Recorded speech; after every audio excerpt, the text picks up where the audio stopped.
শৈলমা বললেন, তা অন্যায় দেখলে বলবো না? শ্রী শ্রী ঠাকুর বললেন, অন্যায়টা কার তা তো বোঝা দরকার।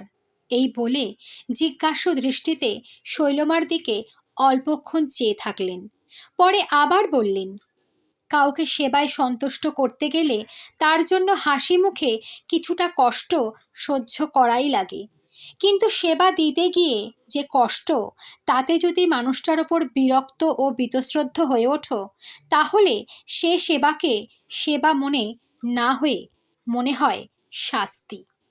সেবার নামে মানুষকে যদি শাস্তিই দাও, অথচ সেবার বড়াই করে চলো, তার চাইতে তেমনতর সেবা না দেওয়াই ভালো।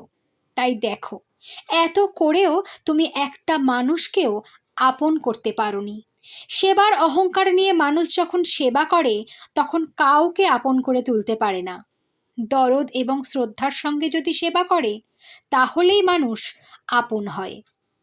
আলোচনা প্রসঙ্গে চতুর্থ খণ্ড। জয়গুরু।